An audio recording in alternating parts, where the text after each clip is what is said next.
prononcé plus ou moins. Ouais. Plus ou moins, oui. Pour ta première bande dessinée, donc Arrêt de jeu. Alors c'est vrai qu'il y a beaucoup de gens ici à Saint-Malo, d'auteurs et d'autrices, dont le rêve a toujours été de faire la bande dessinée. Toi, ton rêve, c'était plutôt de faire du football au départ. Et puis, tu racontes justement dans ton livre comment finalement tu t'es remis du football par la bande dessinée aussi. Et puis maintenant, tu es auteur de bande dessinée. Donc, bande dessinée qui est sortie chez La Boîte à Bulles en premier semestre, si je ne me trompe pas. C'était en juin. Juin, voilà, c'est ça. Et donc, ouais. Toi, c'était vraiment le football, ton rêve. C'est ce que tu racontes aussi.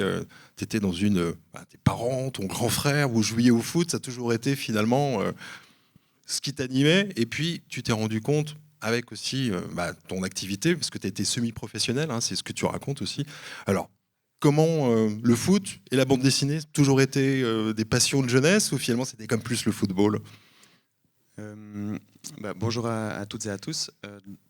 C'est vrai qu'on va dire que comme plein de gamins, j'avais le foot comme passion. Ça m'a été transmis par mon père notamment, vu qu'il était joueur et puis ça a été mon entraîneur. Donc j'imagine que c'est grâce à lui que j'ai mis un pied dans le football en premier lieu. Et puis j'avais le foot et le dessin. Aussi comme plein d'enfants, je dessinais beaucoup et on va dire que c'était deux passions qui coexistaient. Mais elles n'ont pas toujours coexisté justement parce qu'à mesure que le foot prenait de la place dans ma vie, le dessin en prenait moins. Et quand j'ai décidé de m'éloigner un peu du football, c'est là que le dessin est revenu en fait dans ma vie. Et c'est pour ça que maintenant je suis illustrateur, auteur de bande dessinée. Et le foot, on va dire que je le garde dans ma vie, mais d'une autre manière. Au départ, c'est des passions d'enfants. C'est ça le foot. Voilà. Ouais, c'est vraiment ça. C'est le plaisir du jeu. En fait, le foot dans sa forme la plus simple, en fait, aller au terrain avec des copains, taper dans le ballon, avoir le plaisir de faire une jolie passe, hein, marquer un but, et puis sans réfléchir plus loin. Donc, je pense pas que je pense que comme beaucoup d'enfants, j'avais le rêve de devenir footballeur professionnel parce que on a une vision qui est assez naïve de ce que c'est. Mais ça n'a jamais été pour moi un but vraiment en soi. Je voulais jouer au meilleur niveau possible, mais en ayant le plus de plaisir possible. C'était ça la logique. En fait. Puis il y avait l'idée de suivre un peu l'exemple de ton père aussi, qui avait été... Je pense que ça m'a inspiré parce que effectivement, il a pu me raconter des choses qu'il a vécues. J'avais des photos sous les yeux où j'ai pu voir des camps d'entraînement à l'étranger, des narrations de matchs qu'il avait vécu. Et puis ça, je pense que ça a infusé en moi. Et puis j'avais peut-être envie de vivre un peu la même chose. Et puis vu que sur le terrain, ça se passait bien, que j'avais du plaisir, tous les voyants étaient ouverts pour que je continue en fait. Tu peux parler justement de ta carrière. En fait, tu as été donc semi-professionnel. Ouais, alors c'est en Suisse, donc c'est un peu différent peut-être qu'en France, je sais pas, mais j'ai fait j'ai commencé dans un club de campagne là où j'habitais, et puis assez rapidement, on va dire vers 10-11 ans, il y a des sélections, des détections en fait qui se mettent en place, et puis assez vite, j'ai pu faire des sélections cantonales, ça s'appelle, donc c'est des régions. Et puis là, on allait jouer contre les différentes régions de Suisse. Et puis, ça permettait de jouer avec des jeunes d'un meilleur niveau. Et puis après, il y avait ce qui s'appelle les teams, c'est les U14, U15, U16. Et donc, j'ai fait ça. Et par la suite, en fait, j'ai joué donc à Yverdon Sport jusqu'à un niveau semi-professionnel dans le sens où on était rémunéré pour jouer au foot. Donc, c'était une activité professionnel, mais on était dans une division qui n'était pas la première ou la deuxième division suisse, donc c'est pour ça en fait, c'était pas suffisant pour ne faire que ça. Il y en avait dans l'équipe qui étaient totalement professionnels, mais moi, vu que j'avais un statut jeune, forcément, je gagnais aussi moins, et puis je faisais ça à côté de mes études en fait. Toi, ton poste, c'était défenseur, c'est ça? Alors, Pas au départ. à la toute base, j'étais plutôt quelqu'un qui marquait des buts. Puis au final, au fur et à mesure que j'avançais dans les années, je descendais sur le terrain. Donc, je me suis retrouvé défenseur central. Heureusement, j'ai jamais été gardien, je pense. Mais ça s'est fait assez naturellement. En fait, c'était plus par rapport à mes caractéristiques de joueur. Je pense que j'arrivais à bien lire le jeu, à évoluer intelligemment sur un terrain. Puis je pense que ça m'a été transmis justement par mon père parce qu'il a été joueur, puis après entraîneur. Et puis du coup, on avait toujours pu avoir des discussions intéressantes où il essayait de me faire comprendre comment fonctionnait le jeu sans me mettre la pression ou quoi que ce soit. Mais ça m'a aidé, je pense, sur le terrain. Et puis défenseur central, c'est aussi un poste où on court un peu moins, donc c'était bien pour moi. Et au-delà de ton père, tu avais des modèles, des footballeurs professionnels qui étaient pas tes idoles, mais en tout cas des exemples. Oui, alors je ne l'ai pas beaucoup vu jouer, mais moi j'aimais beaucoup Zidane en fait par la simplicité, en fait, tous les gestes qu'il faisait sur un terrain. Ça m'arrivait de regarder sur internet des compilations, des choses comme ça. Enfin, j'aimais vraiment beaucoup ça. Et en fait, il y avait quelque chose qui me fascinait, c'était que les gestes paraissaient très simples, et pourtant c'était hyper efficace, très élégant, et puis c'était quelque chose qui me plaisait beaucoup. Et puis aussi Thierry Henry, par exemple, pour sa simplicité aussi devant le but, à faire un peu toujours le même geste, mais efficace. Et puis c'était quelque chose qui me plaisait, en fait, c'est réussir un beau geste qui aide le jeu, et sans forcément chercher à se mettre en avant plus que ça, comme d'autres joueurs peuvent le faire. Et donc, quand tu étais semi-professionnel, tu continuais tes études, c'était en Ouais. parallèle. Qu'est-ce que tu faisais en fait à l'époque? C'était déjà l'art qui était. Non, alors pas du tout Enfin oui, il y avait une partie artistique, mais donc j'étais à l'université et puis je faisais des études en histoire esthétique du cinéma et histoire et sciences des religions d'Asie du Sud-Est. Donc je me suis aussi rendu compte que ça me menait pas forcément vers beaucoup de métiers. C'était pas très professionnalisant. Puis c'est là que j'ai réfléchi. Je me suis dit mais en fait le dessin c'est quand même quelque chose d'important pour moi. Donc peut-être qu'il y a moyen d'en faire un métier.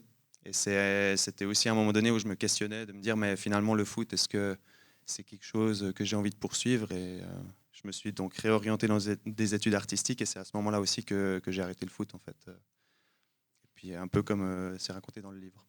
Parce que dans le livre, à un moment, tu dis j'étais fier d'avoir le football pour me définir, jouer me rendait heureux, et puis à un moment, ça t'a rendu malheureux, en fait. C'est ça. Ouais, tout à fait. En fait, il y a vraiment eu une bascule à un moment donné où le foot plaisir que j'avais connu puis qui m'avait toujours porté de l'avant n'était plus vraiment là.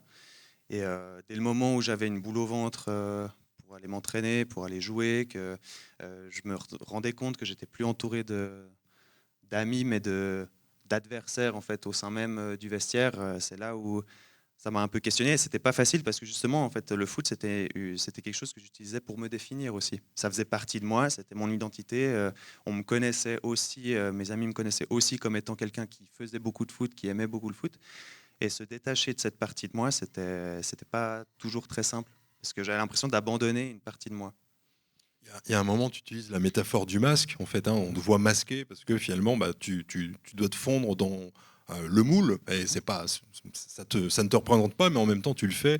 Et à partir de là, tu aurais pu continuer finalement, peut-être jusqu'au professionnalisme, en fait, avec ce masque. Donc, finalement, endurer tout ce que tu endures. Ouais, alors peut-être, je sais pas si j'avais les compétences sportives pour aller plus loin, mais c'est vrai que cette question du masque et puis du mental en fait qu'il fallait avoir, euh, ça aurait pu me porter plus loin. En fait, si j'avais accepté de renier peut-être une partie de mes valeurs, de me dire non, ma foi, je vais écraser l'autre et puis je vais être le plus violent possible sur un terrain ou en dehors, faire ma place. Dans le vestiaire aussi, probablement que ça m'aurait facilité la vie à un moment donné, parce que c'est vrai que je me suis rendu compte aussi que être méchant sur un terrain, dans le sens être, voilà, y aller vraiment, taper dans le, rentrer dedans, ça facilite la vie. Et puis être individualiste, ça facilite beaucoup la vie dans un vestiaire de foot, ce qui, je trouvais assez paradoxal vu qu'on parle d'un sport d'équipe. Mais oui, ce masque en fait que je portais, je l'ai porté à un moment donné, et à un moment donné, c'était trop douloureux pour moi de le porter, et donc j'ai fait le choix de ne plus le porter, mais dès lors, j'avais plus grand chose à faire dans le vestiaire de foot dans lequel je me trouvais à ce moment-là. Il y a eu une prise de conscience, enfin, je sais pas, une fin de saison. C'est quand ça a eu lieu, en fait. Le malaise, on va dire, qui s'est installé progressivement et puis sans que je m'en rende vraiment compte, moi je l'associais plus à les exigences sportives montent, donc j'avais un peu plus de pression et peut-être que j'avais de la peine à gérer la pression, et moi je l'associais plutôt à ça. Mais c'est plus par après, en fait, les années passant, que j'ai pu réfléchir sur ce que j'avais ressenti, sur ce que j'avais vécu et pourquoi je l'avais vécu. Et puis le moment où j'ai décidé d'arrêter, c'était à une fin de saison, justement, parce que les fins de saison au foot en Suisse, je ne sais pas en France comment c'est, mais coïncident avec aussi les fins d'année académiques. Et donc, en fait, quand je me suis réorienté d'un point de vue de mes études, j'ai décidé aussi de couper le foot. Donc ça coïncidait bien niveau calendrier. Parce que là, on voit par exemple, c'est vrai que les violences physiques dont, en tant que spectateur, on ne peut pas forcément se rendre compte, même si on voit quand même il y a parfois des grandes violences, mais ça, c'est finalement le quotidien, en tout cas, même à l'entraînement, il y a toujours, comme tu dis, vous êtes plus adversaire que coéquipier. Ouais, les violences en fait sur un terrain, je les renie pas parce que ça fait partie d'une certaine manière du jeu. C'est un sport de contact, donc on est voilà, corps à corps avec les adversaires, donc ça fait partie du jeu. Et c'est pas ça en fait qui moi me dérangeait, mais c'était l'intention aussi qu'il y a derrière ces contacts. Finalement, ça peut arriver de faire mal à quelqu'un, mais on peut faire mal à quelqu'un, être engagé tout en étant respectueux et puis en s'excusant, mais c'était vraiment tout d'un coup de se rendre compte que sur un terrain de foot, on n'est pas là pour jouer, mais on est là pour vraiment prendre le dessus sur l'autre. Et ça se retrouvait même à l'entraînement, étant donné que sur un terrain, il y a 11 places. Dans un collectif, on est plutôt 2 fois plus, donc forcément, on est en compétition les uns les autres. Et puis, c'était monnaie courante de voir tout d'un coup, il y a un contact un peu plus rugueux entre deux joueurs, et puis, mais de la même équipe à l'entraînement. Et il y en a un des deux qui, je sais pas, ça le fâche, ça le frustre, et puis va presque casser le tibia sur le contact d'après, alors qu'on est dans la même équipe. Donc en fait, il y a vraiment quelque chose qui, moi, m'étonnait, ça m'interpellait en fait, de voir ça et de me dire que potentiellement, ça pouvait être moi qui allait me faire casser le tibia par quelqu'un qui porte le même maillot que moi. T'as déjà été justement, enfin, t'as déjà eu de grosses blessures pendant cette période-là? Non, heureusement, j'ai pas eu j'ai jamais subi de grosses blessures. Par contre, j'ai pu être témoin de plein de scènes de ce genre. Euh, mais en ce qui me concerne, peut-être c'était aussi parce que j'étais conscient de ça ou que je visualisais ça que d'une certaine manière, j'arrivais à me placer pour peut-être me protéger un peu de tout ça. Mais non, heureusement. Et c'est vrai que dans Arrêt de jeu, tu racontes ta prise de conscience, mais finalement, ça n'a pas été. C'était progressif, mais tout le temps, tu as été lucide par rapport à ce que tu subissais, ou il y a quand même eu un moment, un recul qui t'est dit, mais attends. Non, je pense que quand j'étais plus jeune, entre mes 15 et, 15 et 17, 18 ans, je pouvais pas mettre des mots en fait sur ce que je ressentais. Je sentais que j'étais un peu mal à l'aise, mais je savais pas vraiment dire pourquoi. Moi, vraiment, à l'époque, je pensais que c'était parce que peut-être j'étais un peu trop faible mentalement pour supporter la pression. Donc, en fait, je me mettais plutôt la faute dessus. Et c'est après coup que je me suis dit que, alors oui, peut-être que mentalement, j'avais pas ce qu'il fallait pour poursuivre une carrière footballistique, mais il y avait quand même des éléments qui étaient externes à moi qui posaient problème, selon moi. Et du coup, ça, c'est plutôt une prise de conscience qui a eu lieu par la suite, quand justement j'ai changé aussi de milieu. Parce que quand j'étais dans le monde du foot, c'était un milieu qui était principalement masculin. Et quand je suis allé dans des études artistiques, c'était un milieu qui était principalement féminin. Et donc j'ai vraiment changé mon cercle. Alors j'ai des amis de l'enfance qui sont restés, mais j'ai changé mon cercle du quotidien et ça m'a permis en fait d'avoir accès à d'autres discussions, d'autres points de vue. Et ça m'a bien ouvert les yeux sur plein de choses en fait. Et tu disais que tu avais enfant, tu jouais au foot et tu dessinais, donc la pratique artistique, quand même, c'était toujours un peu dans le coin de ta tête, même quand tu jouais au foot. Oui, c'était dans un coin de ma tête, mais je pense que de mes 12 ans à mes 18 ans, j'ai quasiment pas dessiné, vraiment pas. Parce que j'avais pas le temps, j'avais des entraînements de foot presque tous les jours, je faisais d'autres choses aussi. Et c'est justement quand j'étais à l'université que là je me suis remis un peu à dessiner. Et puis c'est revenu en fait très vite parce que le foot pour moi c'était un moyen d'expression. Et vu que je m'éloignais de ce moyen d'expression, je sentais que j'avais besoin de quelque chose pour m'exprimer. Et du coup, le dessin il est vraiment arrivé à ce moment-là. Et puis, j'ai pu trouver dans le dessin un moyen de m'exprimer aussi.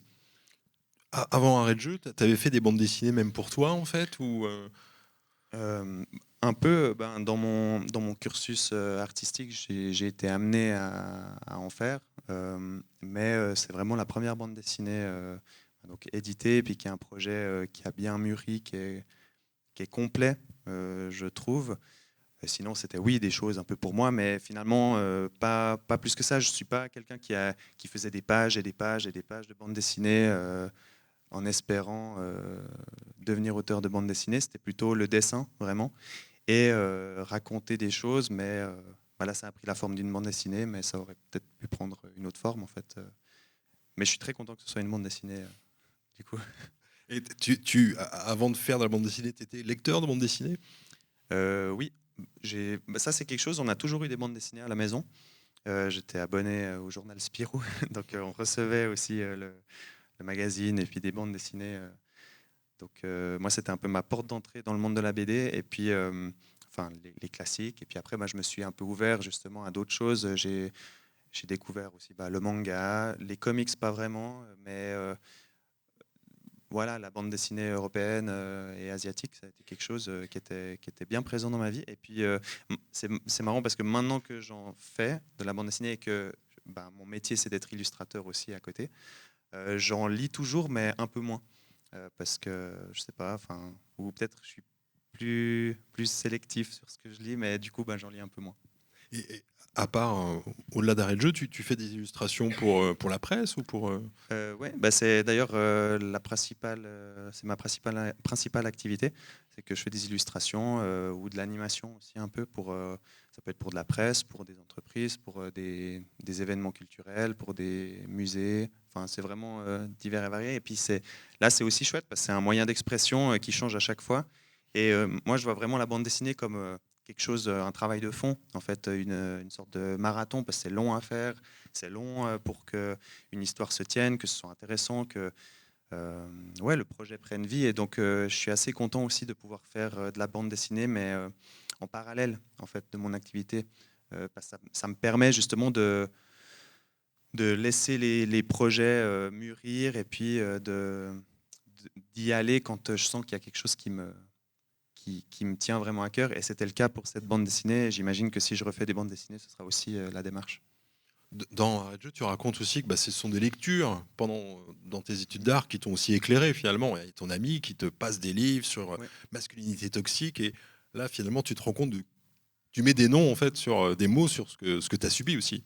Ouais, tout à fait. Donc les lectures, c'était quelque chose de vraiment important. Ça a pu être en lisant des bandes dessinées écrites par des autrices qui m'ont touché parce que tout d'un coup, je me retrouvais face à des narrations qui étaient aussi peut-être un peu différentes de ce dont j'avais eu l'habitude étant plus jeune. Après, aussi des livres qui ne sont pas de la bande dessinée, mais qui étaient des livres théoriques, justement. Et puis là, dans la bande dessinée, c'est représenté par cette amie qui me passe ces livres. Mais en fait, cette amie, elle représente plutôt un peu toutes les femmes qui ont fait partie de ma vie et qui m'ont, à travers des discussions, à travers des lectures, à travers des conseils de livres, de films, qui ont pu participer en fait à m'aider à faire mon cheminement. Et donc, c'était plus lent, un processus plus lent. C'est pas, je me suis réveillé un jour, j'ai lu 3 livres et puis bam, j'avais tout compris. C'était plutôt, ça fait depuis 2017 que ça a commencé un peu ce processus, et puis je suis encore en cours. Et je prétends pas avoir tout compris, mais j'avais au moins compris ce que j'avais vécu. Et du coup, c'est au moins ça que ces lectures m'ont permis de faire jusqu'à présent. Quelles autrices de bande dessinée justement ont contribué à ce cheminement là? Tu disais que tu avais eu des lectures qui t'avaient éclairé. C'est notamment tous les livres de Liv Strömquist qui sont vraiment intéressants parce qu'on est un peu à cheval entre la bande dessinée et puis l'essai. Et ça, c'était quelque chose qui me parlait bien parce que c'était une manière assez très, très fluide de rentrer dans ces sujets avant de peut-être sauter dans des livres théoriques un peu plus costauds. Il y a aussi, je suis navré, je suis vraiment mauvais avec les noms. C'est pas grave. J'aurais dû me faire une anti-sèche. Les, les, non, bah, je le retrouve pas, désolé. Bon, Mais tu non, entends, mais en fait, en fait, c'était tous des livres. Il y avait beaucoup de livres qui me sont arrivés dans les mains. Parce que je travaillais en fait dans un musée un temps, puis il y avait une fille justement qui bossait dans ce musée avec qui j'avais des discussions autour de ces sujets, puis elle m'amenait beaucoup de bouquins, donc ça pouvait être aussi tout d'un coup, c'est Anaïs Nin, en fait c'était même pas forcément des livres qui parlaient spécifiquement de ce que moi je cherchais, mais tout d'un coup de voir des livres qui mettaient en scène plutôt des personnages féminins qui explorait différentes thématiques, ça me confortait dans l'idée qu'il y avait des modèles qui étaient établis et qui méritaient d'être questionnés, et qui permettaient, et ces lectures en fait me permettaient de les questionner, et ça pouvait après s'appliquer à n'importe quelle situation de ma vie. En fait. Et est-ce que tu as lu aussi des autofictions en bande dessinée, des autobiographies qui t'ont un peu montré la voie? Pas vraiment. Non, c'était vraiment. J'ai lu plein de choses, mais je cherchais pas spécifiquement à retrouver mon histoire ou un écho à mon histoire dans des bandes dessinées. C'était plutôt, c'était plus diffus que ça en fait. Donc c'était tout d'un coup une idée dans un livre qui résonnait en moi ou une phrase, une mise en scène ou quelque chose qui tout d'un coup me faisait me dire ah oui mais en fait il y a ça qui est possible aussi. Mais non, pas vraiment d'autofiction ou de fiction, enfin d'autobiographie. Donc je me suis pas mis à lire les mémoires d'anciens joueurs de foot ou de trucs pour voir s'il y avait quelque chose qui résonnait. Ouais, je sais pas, ça aurait pu être l'Arabe du futur aussi d'Ariad Satouf ou des Oui. choses qui, voilà, où on parle de l'enfance. Non, mais alors pas spécifiquement en fait. C'était vraiment, je prenais aussi un peu ce qui m'attirait. J'étais en construction aussi dans ma pratique artistique, donc finalement j'ai aussi, je suis passé par des livres qui m'attiraient graphiquement. Donc il n'y avait pas que la thématique en fait qui m'a attiré. Donc j'ai été amené à lire vraiment beaucoup de choses, et puis ça m'a forgé un imaginaire qui m'a permis après de me dire bon voilà, a priori je pense avoir quelque chose à dire. Euh, je vois à peu près comment on fait une bande dessinée. Je vais essayer de bricoler quelque chose. Et puis, heureusement, après, grâce à l'aide de mon éditeur et puis de la boîte à bulles, bah, ça aboutit à un livre dont je suis fier et qui, j'espère, peut être utile. Il peut être utile pour les jeunes footballeurs, ceux aussi qui rêvent d'être footballeurs. Enfin, il y a plein de. Ouais, il y a plein d'applications possibles. En fait, le livre, je pense que au tout début, je l'ai fait parce qu'il avait un côté cathartique pour moi, de me dire, ben voilà, c'est un peu l'aboutissement d'un cheminement, mais finalement, de se rendre compte que c'est un livre qui peut peut-être servir de support pour ouvrir une discussion euh, ou faire prendre conscience à des jeunes, que ce soit des garçons ou des filles qui font du foot, que euh, c'est pas une fatalité, les choses sont d'une certaine manière, mais c'est pas pour autant qu'il faut les accepter sans réfléchir. Et si ça peut donner en fait le courage à des personnes qui font du foot et qui sont dans un vestiaire, donc ça peut être des joueurs ou des joueuses, des personnes qui encadrent, des associations, si ça peut donner en fait le courage à ces personnes de prendre la parole alors qu'elles sont au sein même du football, pour moi, ça serait tout gagné parce que finalement, j'ai aussi fait ce livre parce que quand j'étais dans un vestiaire de foot, j'avais pas le courage de parler du malaise que je vivais. Et, euh, et je pense que ça gagnerait à être discuté directement dans un vestiaire. Ton projet, justement, quand tu l'as présenté à la boîte à bulles, tu l'avais déjà construit ou c'était vraiment un dossier ou, Ouais, c'était un dossier qui finalement était très différent de ce qu'est le livre aujourd'hui. C'était vraiment la note d'intention était la même. Il y avait des choses qui sont restées, mais on était beaucoup plus en fait sur un livre qui pouvait peut-être se rapprocher justement de ce que pouvait faire une Liv Strömquist dans ses livres. Euh, donc c'était un peu un mélange entre témoignage ou réflexion et, et en fait finalement on est parti sur une fiction parce que ça permettait d'accentuer, je pense, la portée du récit, mais tout en, en mettant en scène ce que j'ai vécu. À travers une fiction, ça permettait d'être plus fluide dans le propos et d'être peut-être aussi moins moralisateur et de plus exposer certains éléments, mais sans vouloir donner des leçons. Et donc, je suis très content qu'on ait fait ce choix, qu'on soit parti dans cette direction. Et puis, c'est aussi pour ça que finalement, maintenant, je lis un peu moins de bande dessinée. C'est que j'ai l'impression que j'étais très influencé par ce que je lisais à une certaine période. Et puis, une fois que j'ai mis les mains dans le travail de faire une BD, je me suis aussi rendu compte que ça pouvait être bien de se faire un peu confiance. Et puis, en travaillant avec l'éditeur, c'était top parce qu'on a vraiment pu aller dans la direction qu'on souhaitait pour ce livre. Parce que c'est une BD, tu dis une fiction, c'est aussi une BD un peu documentaire. Puis après, en même temps, tu joues avec la bande dessinée, comme quand tu représentes, par exemple, tes coéquipiers comme des morts vivants. Finalement, il y a l'image là est très très parlante. Ça vaut tous les discours en fait. Ouais, c'est ça. Finalement, on pourrait se demander pourquoi en faire une bande dessinée plutôt que de simplement porter le message comme on le fait là à travers une discussion ou en écrivant un texte.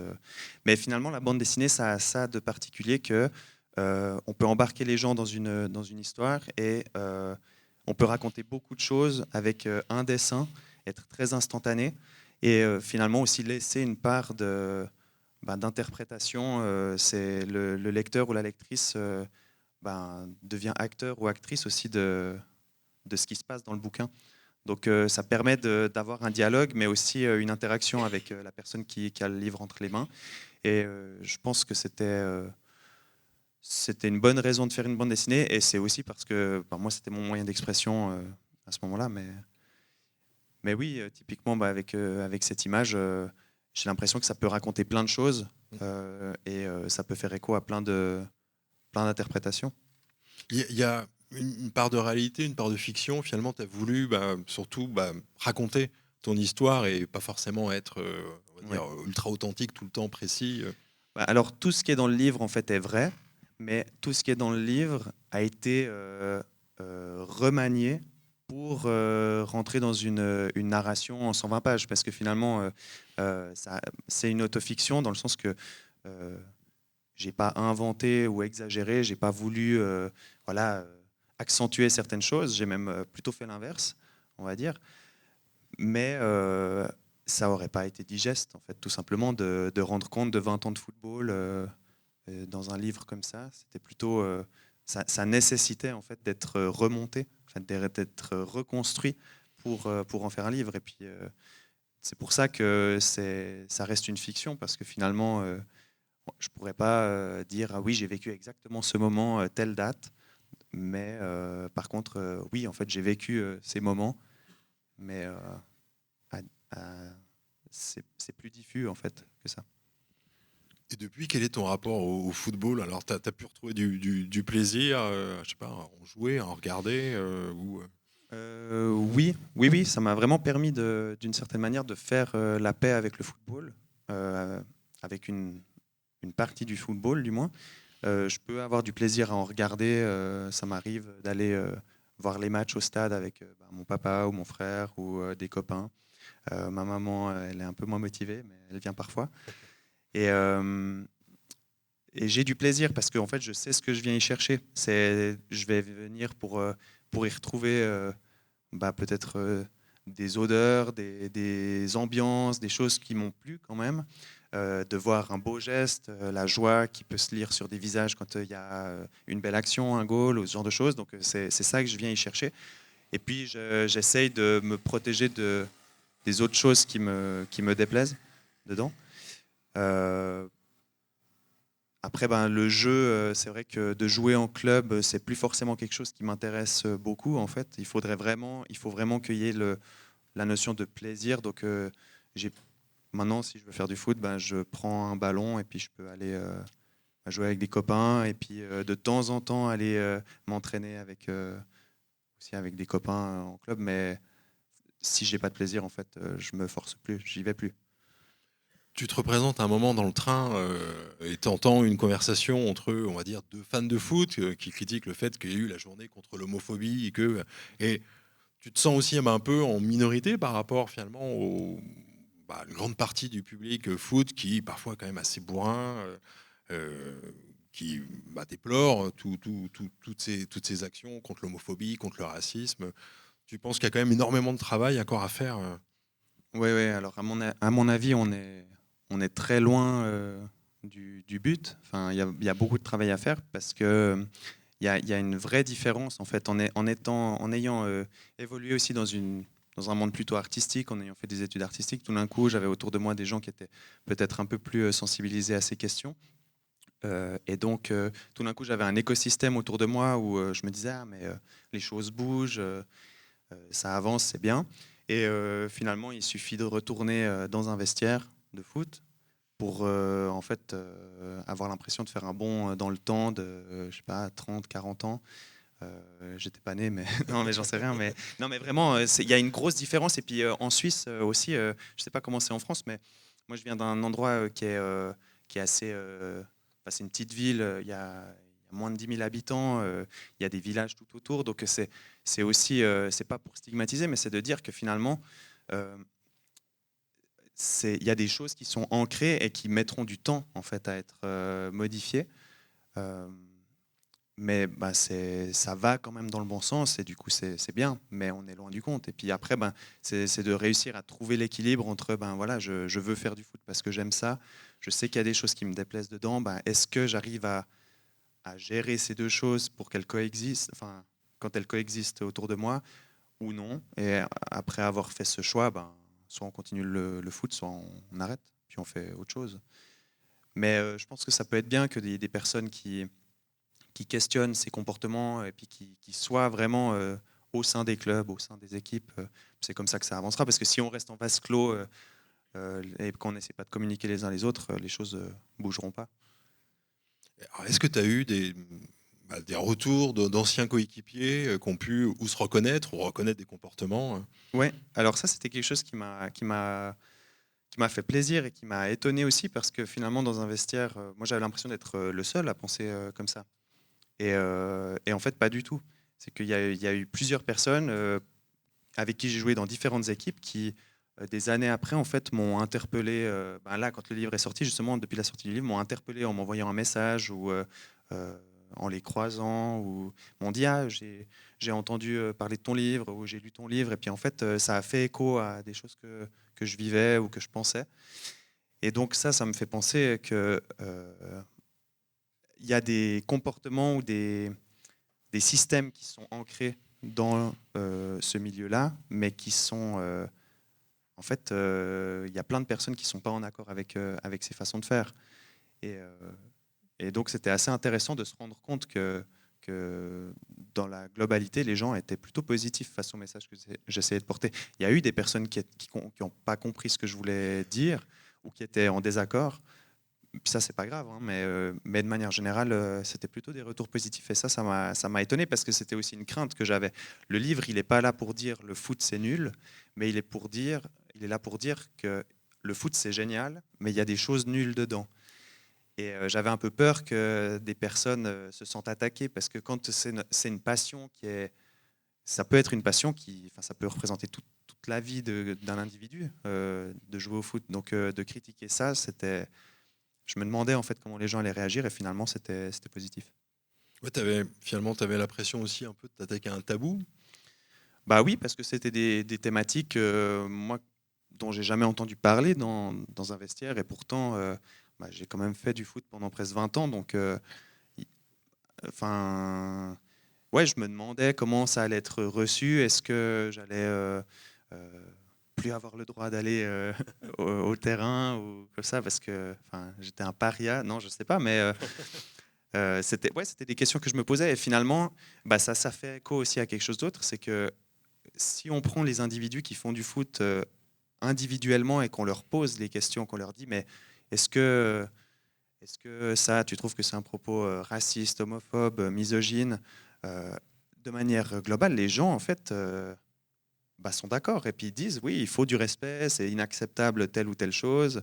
Mais arrivé dans le vestiaire et dans le collectif, il y a quelque chose qui se passe. Je n'ai pas encore mis le doigt dessus, mais il y a quelque chose qui se passe où en fait tout passe.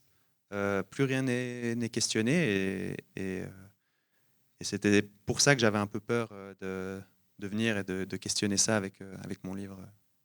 Et le ou les entraîneurs que tu représentes, en fait, c'est un mix de plusieurs personnalités. Oui, parce qu'en fait, enfin, c'est plutôt... Ouais, c'est un mix de plusieurs personnes, de plusieurs personnalités, mais le but, c'était justement pas de stigmatiser une personne, c'était plutôt de rendre compte d'une réalité. C'est que finalement, il y a des coachs aussi qui pensent être le prochain coach top mondial, et puis du coup, ça crée un déséquilibre aussi avec ce qu'on vit quand on est plus jeune ou en tant qu'adulte quand on joue au foot. Mais donc ouais, c'était plutôt une synthèse et voilà. Enfin, ouais. Le but c'était pas de pointer du doigt une personne en particulier parce que ça a pas de. Justement, il peut y avoir des coachs ou des personnes qui travaillent dans le monde du foot qui ont peut-être une manière de faire qui est pas la bonne selon moi. Mais c'est pas pour autant qu'il faut invalider toute une institution, tout un club, toute une structure, parce que à contrario, il y a des personnes qui sont vraiment géniales. Et j'ai fait des rencontres aussi qui étaient exceptionnelles, qui étaient des gens vraiment sincères, qui aimaient beaucoup ça, qui avaient ce vrai amour du foot. Et du coup, il me semblait plus juste de ne pas forcément nommer les gens pour dire toi c'est bien, toi c'est pas bien. Et puis voilà. Et c'est vrai qu'il y a aussi finalement les supporters qui disent quand même aussi cette homophobie, ce langage guerrier. Tu as déjà eu des discussions avec des supporters parce que finalement on a l'impression quand même que les supporters sont aussi très problématiques, et en France largement, hein, il y a quand même beaucoup de problèmes chaque semaine.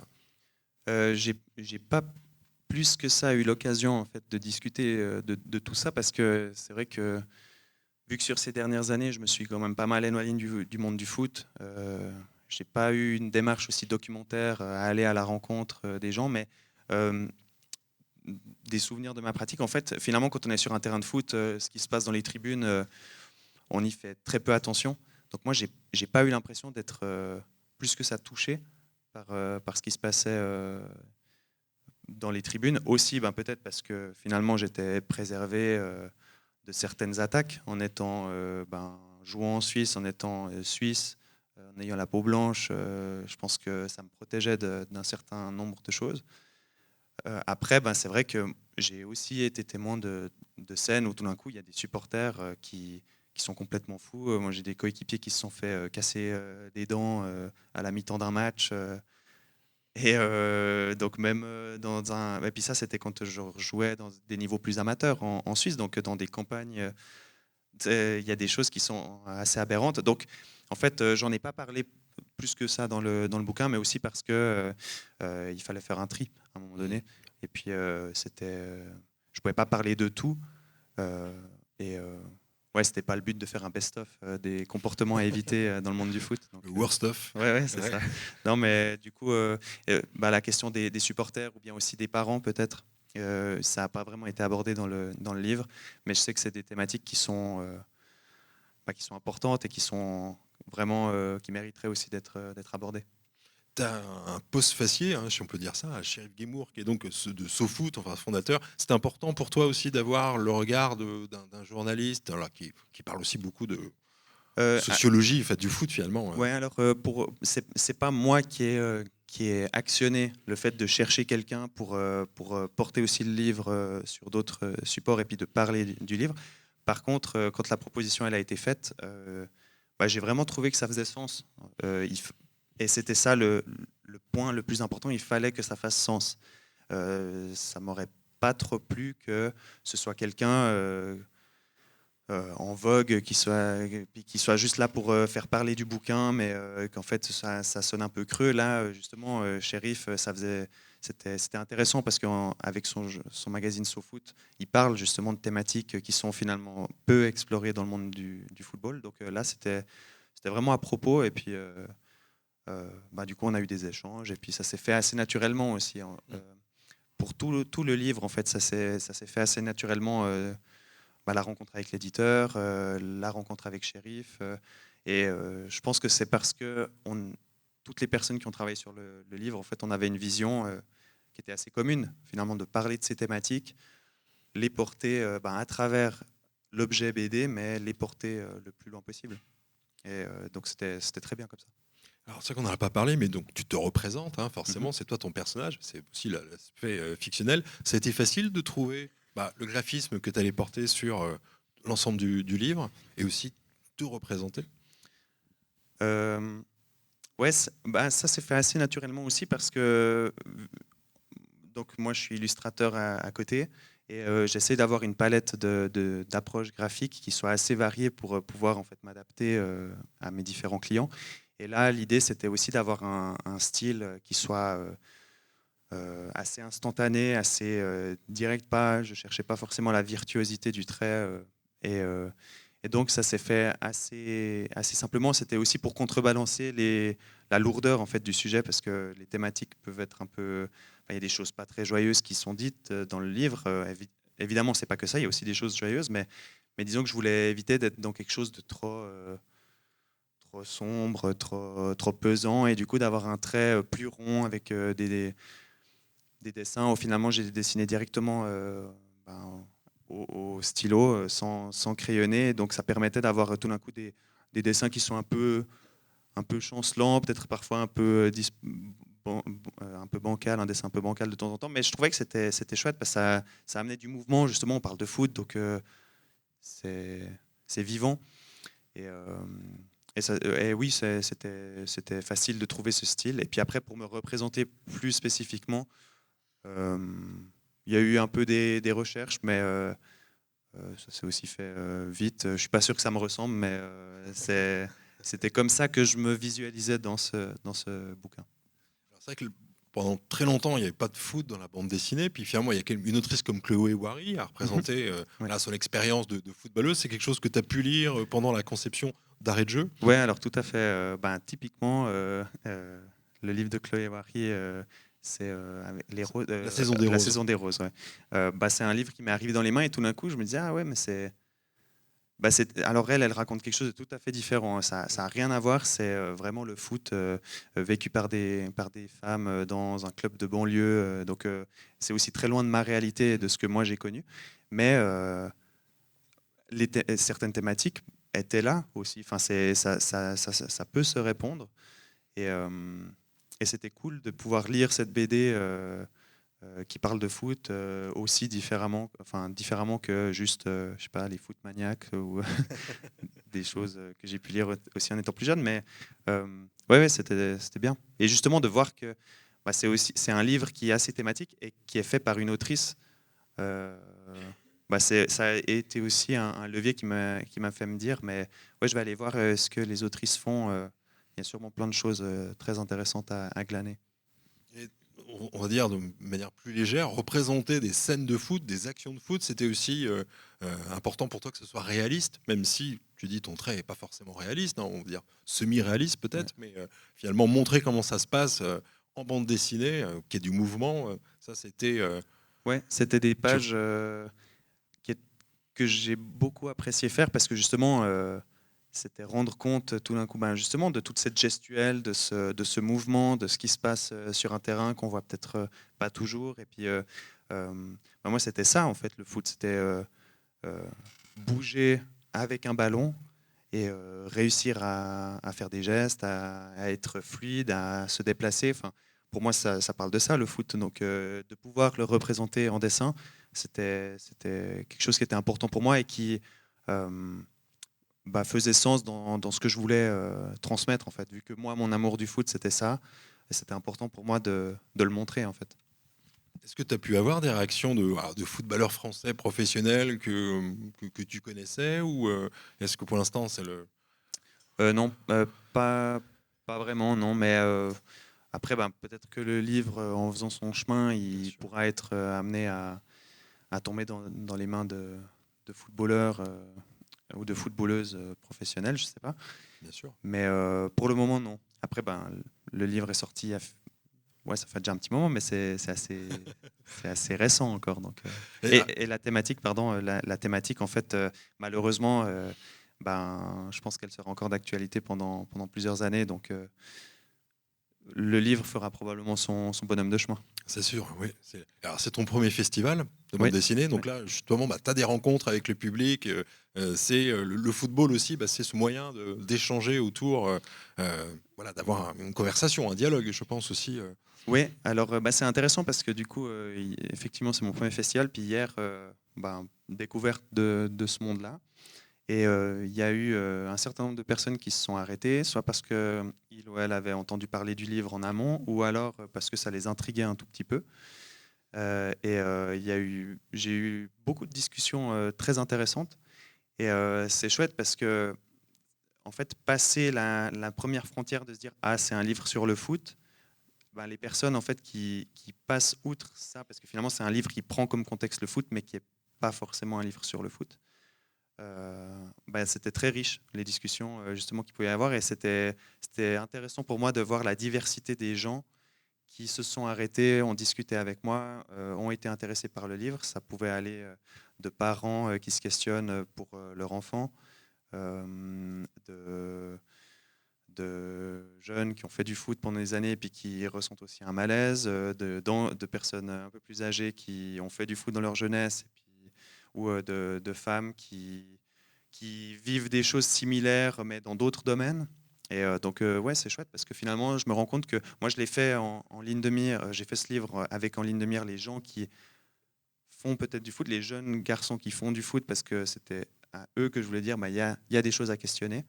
Mais finalement, le livre, il s'adresse vraiment à un peu tout le monde, parce qu'au-delà du foot, ça pose plutôt des questions de masculinité, et puis de savoir-être et de vivre ensemble. Et donc ça, c'est pour tout le monde, en fait. Tu dis, au-delà du foot, qui était un prétexte, finalement, c'est un reflet de la société.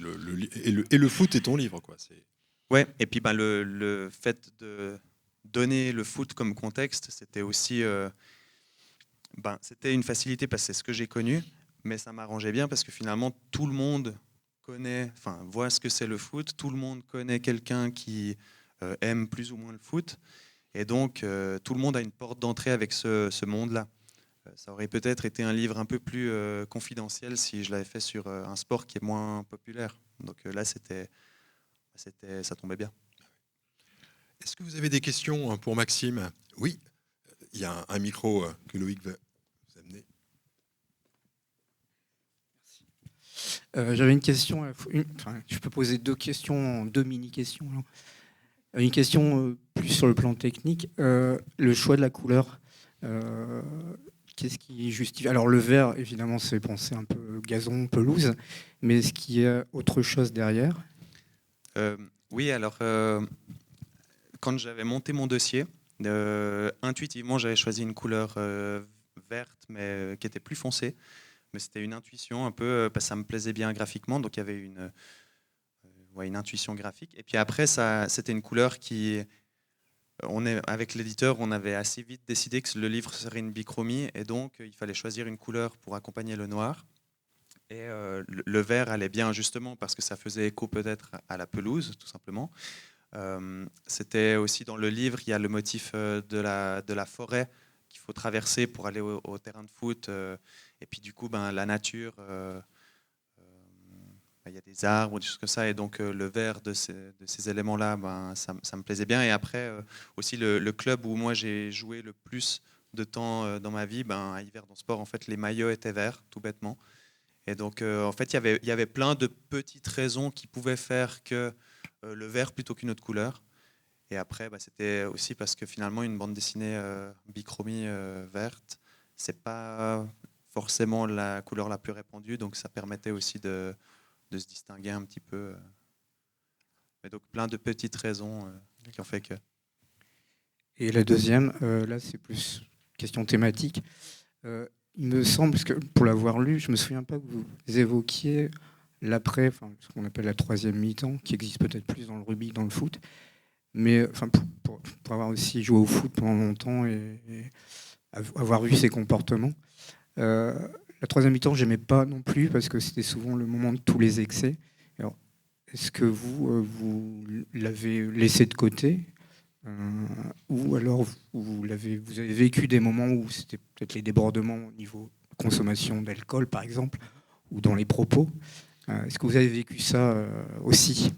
Oui, alors c'est évoqué assez rapidement dans le livre, mais oui, ça fait partie de l'expérience foot en club si on on joue, après, il y a l'après-match où il faut rester, où justement, il y a la consommation d'alcool, il y a des langues qui se délient un peu, puis c'est là où il peut y avoir des dérapages. Et puis ça, c'est quelque chose qui, moi, me déplaisait. Je trouvais que ça n'avait rien à voir avec le sport, le jeu. Donc finalement, après l'avoir vécu quand même plusieurs fois, moi, j'avais plutôt tendance, après le match, à me préparer puis à rentrer, quoi. Mais c'est vrai que c'est dommage parce que ça peut aussi être un lieu propice à des jolis moments. Et finalement, avec l'alcool ou d'autres choses, ça dérape pas dans la bonne direction. Une autre question ?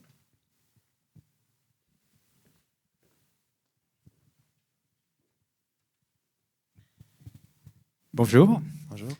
Donc moi aussi, je suis dans le football. Voilà. J'ai été entraîneur, enfin je suis toujours entraîneur avec des enfants de 10-11 ans, mais dans le milieu amateur.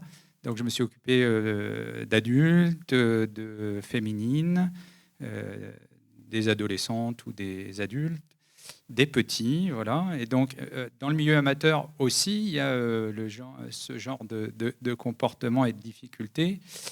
Est-ce que vous avez été dans le monde amateur? Est-ce qu'on vous a parlé des problèmes qui peuvent rejoindre les vôtres? Dans le sens s'il y avait de la prévention qui était faite ou... Non. Je vois par exemple, là, justement sur l'image que vous avez, des joueurs apparemment qui s'en prennent à un seul joueur. Est-ce qu'il a été mauvais pendant le match? Est-ce qu'il est mis de côté pour X raisons? Ça existe dans le milieu aussi amateur, parce qu'il y a des gens qui se connaissent, qui sont copains et qui n'apprécient pas quelqu'un. Ça peut être aussi l'entraîneur d'ailleurs, hein, qui est remis en cause. Donc est-ce qu'on vous en a parlé? Est-ce que vous en traitez un petit peu?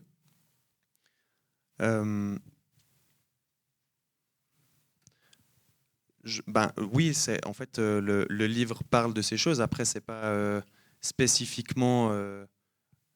ça va pas être dans le milieu amateur il y a ci, il y a ça ou ça, mais c'est traité parce que évidemment là dans le livre ça parle d'une carrière entre guillemets, donc de plusieurs années de foot et les événements sont mentionnés à différents moments, mais finalement tout ce qui est mentionné peut intervenir à n'importe quelle période de la carrière d'un jeune ou d'une jeune. Enfin, moi, dès que j'ai commencé le foot, il y avait certaines de ces articulations qui se sont mises en place parce que forcément, il y a ceux qui sont un peu plus forts, qui sont mis sur un piédestal et puis les gens sont gentils avec. Et puis dans un vestiaire, c'est soit on est très fort, donc on est accepté, soit on a la tchatche, on parle bien, on est rigolo, puis on se fait accepter.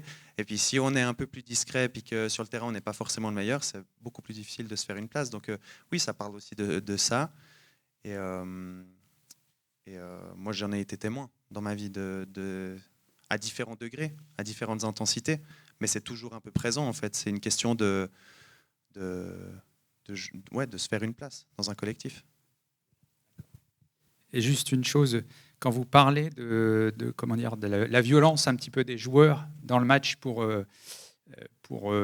gagner leur place, en fait, moi, j'essaye de faire la différence entre la bonne violence, pas une violence, c'est la combativité plutôt, et la différence qui devient négative, c'est l'agressivité plutôt. Voilà. Et celui qui doit s'imposer pour gagner sa place, mais qui est correct, il doit être combatif. C'est ce que vous avez fait.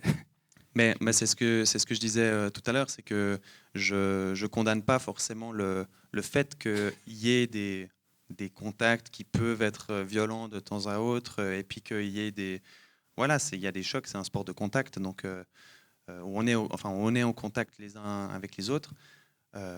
Mais effectivement, c'est une question de démarche en fait. Si je le fais pour faire mal à l'autre et pour me dire je vais lui casser la jambe, comme ça c'est moi qui suis sur le terrain ce week-end plutôt que lui, à mon avis ça n'a pas sa place. Par contre, si dans un fait de jeu, on regarde les deux le ballon, puis on se télescope, et puis, ou alors pour protéger mon ballon, je mets mon corps, et puis j'ai de la chance, je suis un peu plus costaud physiquement, ça fait partie du jeu, c'est comme ça. Mais c'est une question de respect, et puis on peut être combatif et bien présent dans le match, tout en étant respectueux et gentil en fait. Mais donc oui, moi je fais cette distinction aussi. Et je pense que c'est important qu'elle soit faite, cette distinction. Il y a quelqu'un qui, hier, me parlait de, justement, qui était entraîneur aussi, et qui, vraiment, peu importe le joueur ou la joueuse, même si c'est le meilleur de l'équipe, si l'attitude ne suivait pas, lui, il ne le faisait pas jouer, en fait. Et puis, c'est rude, mais ça permet aussi de faire prendre conscience de certaines choses. Donc, ça peut être une voie à suivre pour lutter contre ces choses. Une toute dernière question, peut-être? Oui, non? Alors, une toute petite dernière, alors?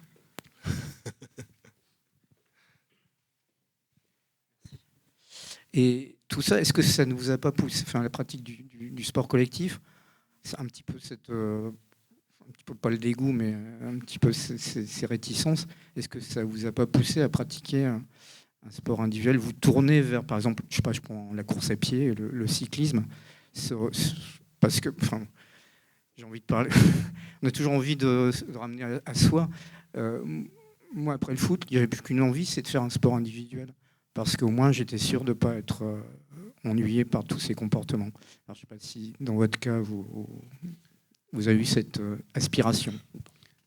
Ouais, un peu. Il y a cette envie après de faire aussi les choses pour soi. Donc de se dire, voilà, je fais une activité sportive, mais finalement, pourquoi je la fais? Est-ce qu'elle m'apporte quelque chose de positif? Et c'était un petit peu cette réflexion aussi où pendant un temps, j'ai pas fait de sport, puis après, je me suis remis un peu à faire une activité sportive, mais c'était effectivement quelque chose de plus individuel parce que du coup, je savais ce que je venais y chercher, et puis j'avais pas le risque en fait que le comportement de l'autre vienne perturber en fait ce que moi je voulais y chercher. Mais après, ça m'arrive de vouloir faire du foot quand même parce que j'aime quand même ça. Et ça, tout seul, c'est un peu moins intéressant. Et Maxime, est-ce que je sais pas si c'est trop tôt pour en parler, mais tu as déjà en tête un projet d'une autre bande dessinée? Tu as déjà une envie de t'exprimer sur un autre sujet ou une autre histoire? Alors, j'ai d'autres idées de bande dessinée, mais qui sont pour le moment un peu dans des cartons, qui je pense ne sont pas assez mûrs. Et puis comme je le disais avant, j'ai envie de me laisser le temps en fait, de pouvoir mûrir des projets. Après, je n'ai pas forcément envie non plus de m'ancrer dans une pratique de la bande dessinée politique ou engagée. Donc je me laisse aussi le loisir de peut-être aller dans quelque chose de tout à fait différent. Et autant là, cette bande dessinée, elle est venue à un moment donné où vraiment je sentais que c'était le moment pour la faire. Autant, peut-être, je sais pas, peut-être ça prendra quelques années avant qu'il y en ait une autre qui émerge, ou peut-être pas. Mais pour le moment, rien de trop précis. On te retrouve cet après-midi sur le stand de la boîte à bulles, j'imagine, en dédicace. Tu peux nous dire si... Ouais, alors je serai tout l'après-midi de 14h30 à 18h30 sur le stand. Donc c'est en B20, je crois, dans ces alentours, sur le stand de la boîte à bulles. Et puis je serai encore là aussi demain. Donc si vous avez envie d'échanger un petit peu, je serai aussi là. Et puis sinon, pas de problème. Merci beaucoup Maxime. Merci à vous. Bonne journée. Merci. Merci beaucoup.